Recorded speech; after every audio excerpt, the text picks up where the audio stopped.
Senior X30 qualifying heat A versus E is coming up next, and well, talk of the town on this one once again is going to be those tyres, because they're coming up thick and fast. Danny Carinini and Pip Casabine on row number 1, Marcus Luzio and Thibaut Ramekers on row 2, Matthew Higgins and Roxanne Lantinga go from row 3.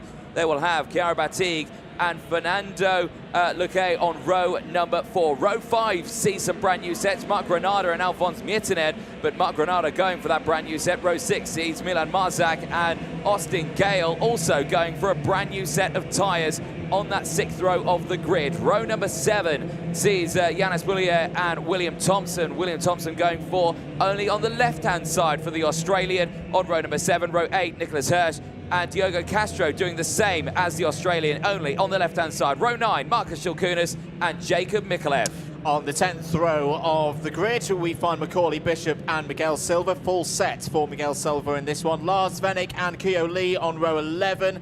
Roberto Castellozzi, another half set for Castellozzi in this one on row 12, alongside Martin Wallström, who also has gone for a full set. Row number 13 takes us to Florent Panes and Jesse Saarinen. Full set for Saarinen, full set as well for Marlon Bayo alongside Carl Matea on row 14. Maxime Blanchemont and Caden McQueen complete the top 30 on row 15. Victor Rad and Nico Villa go from the 16th row ahead of Mariano Alatorre and Thomas Hansen. And the 35 runners are completed by cart number 238 from Germany. It's Zeno Falca.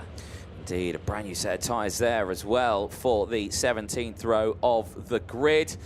Right then, it's getting to that latter part of the day now, 2:10 local time here in Spain, as we get going for another rotation of senior qualifying heats here. This one, Danny Carinini and Pip Casabine at the front. Who is going to get the whole shot into turn 1? Are we going racing? Yes, we are. Down in towards turn number 1. The points leader, Danny Carinini, sweeps to the front and holds on to that race lead. But can he hold it in towards turn number 2? He takes to the middle of the circuit. And the answer to that is yes. But there's been a moment at turn number 2 and drivers getting spat out of the field. Chiara Batig, I believe, is one of them. There is the 207. That's Mark Granada out of this. And there's more carnage further back there. The 322 getting caught out in an incident. That is Martin Wallström out of contention in this one. I think he got caught up with the likes of Carl Mercier and Maxime Blanchemont as well. But it is only Mark Granada who is out of this race. In fact, there was 2 drivers there out of this race as well. I think that one is Mariano Alatorre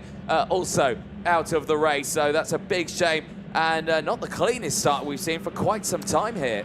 That had the start of a feeling of a start of, yes, this is our final heat, yes, ladies and gentlemen. It can get a bit tense out there. Unfortunately, I think that might be the end of Mark Granada's IWF2024. That, if I remember correctly, is his 3rd retirement. So here we go, Ramekers down the inside. This is what we've wanted to see. Ramekers versus Carinini on the line, potentially for pole position in one of those super heats tomorrow. Ramekers on track, has not been beaten so far this week. He's a bit further down in the order if you're just joining us. He had a front fairing penalty in the first round. That was back on Wednesday. But Carinini, who has the lead in the points at the moment, well, doesn't anymore in the live points. It hands over to Clement Lutron, who's not in this race. But for Ramekers, he's now on 8 points. Now, this is where we start to talk tactics.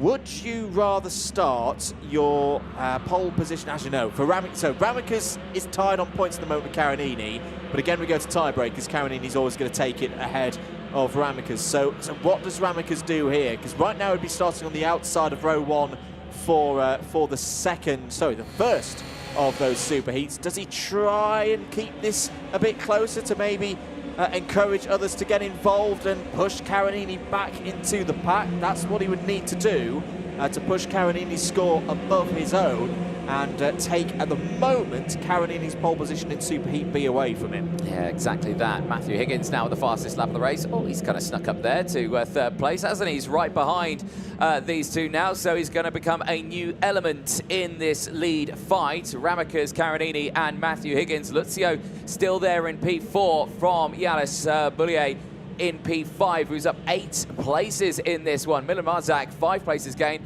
Nicholas Hurst also up 8 places in 7th place right now. So some big movers there. Marlon Bayer up 13 places also on that first opening couple of laps. He's up into P14. Lap number 3 now.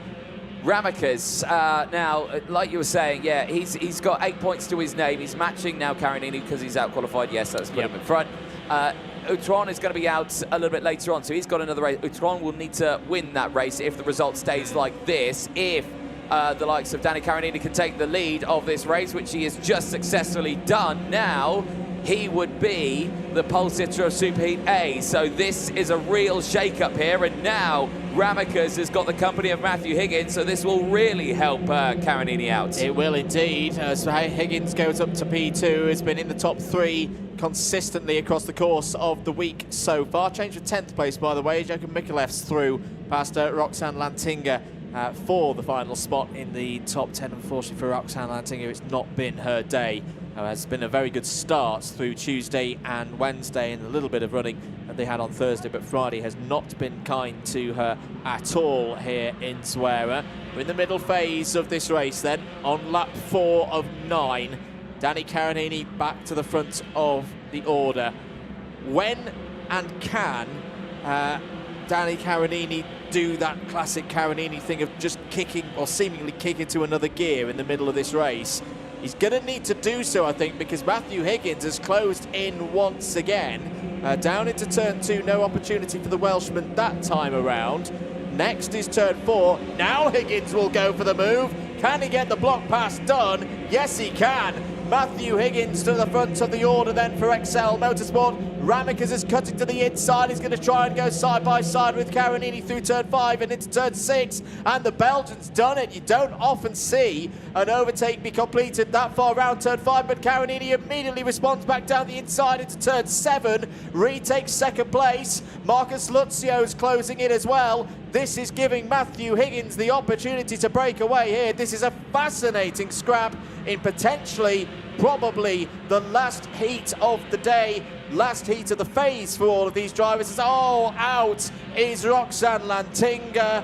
The Friday goes from bad to worse. She shakes her head. She is out of this race. Yeah, after winning a qualifying heat, it's just not gone her way in this second half, but I think she's still in a good position here to get into those super heats, as once again, more changes. Ramakas gets back past Carinini. Now Carinini's going to send it back down the inside, chopping and changing. Lutzio's here for company as well. They are losing Higgins, and Danny Carinini is telling Ramakas exactly that. Look at the person who's driving away. Higgins is there. We need that position from him. Stop going for the overtakes. I'm loving this. This is a slobber knocker of a race on lap 6 as Matthew Higgins 4 tenths ahead of Carinini now, but still in that vulnerable position of not having a slipstream at the moment. Carinini, Ramakas and Lutzio are close enough that they will keep closing back in through this part of the circuit now. Martin, just be aware, the slow car into post 4, I think, is losing fluid. Oh dear, right, so fluid on a circuit, that's never going to be a good thing. So not too sure of the car, possibly I think the 250 Roxanne Lantinga, who we did see come into Parc Ferme, so maybe has lost some fluid. We've not seen anything that would show that one as Matthew Higgins slams it on the brakes, and Carinini's off the circuit here. Carinini's going to keep his foot absolutely pinned. They're 4 wide into turn number 5, and Marcus Lutzio now leads the way. Carinini on the rear bumper of Timo Ramakas now has lost out on so much space. Now Carinini will not like this at all.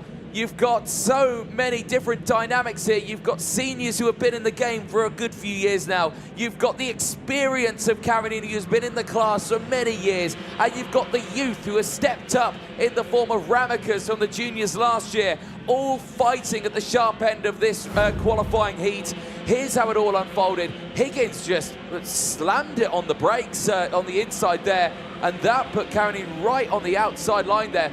Look at it, 4 wide. My goodness, How they all got through that, I have no idea, but Luzio came out on top. Marcus Luzio, for me, has just completed one of the overtakes of the year. That was the close moment between Carinini and Ramicus. Not only did he do a 4-wide move, oh, it's all changed again as Ramicus is through. Ramicus is back into the lead. Luzio's on the inside line holding P2, and in comes Nicholas Hirsch. Nicholas Hirsch is part of this fight as well now for the Simon team. The Germans up 10 places so far in this race. Carinini defends into the hairpin. Well, Ramicus is now starting to break away, but I've got to go back to that move for Marcus Luzio. This is how it happened. This is how, oh, that's a special one as well. Thibaut Ramicus round the outside of Marcus Luzio through turn 2. What a race we are having here in X30 Senior for Groups A and E. Round the final corner of the penultimate lap. Little adjustment on the radiator cover there for Thibaut Ramicus. His lead is 0.7 of a second. Carinini's holding on here. Carinini is really holding on. There's been a lot of discussion in the pits about the tyre strategy for Tanky Motorsport so far this week. Is it now starting to reverse against them and not pay off? He really doesn't look comfortable right now. Matthew Higgins is still all over the back of the Italian here. Higgins is down the inside. Oh. Carinini shuts the door there on the Welshman. Hirsch is still in with a shout here of a top 3. Luque, Marchak, Casapin are all there. Ramicus and Luzio are gone. Higgins is going to try and do the up and under perhaps, but that's well covered off by Danny Carinini. Into turn 8 now.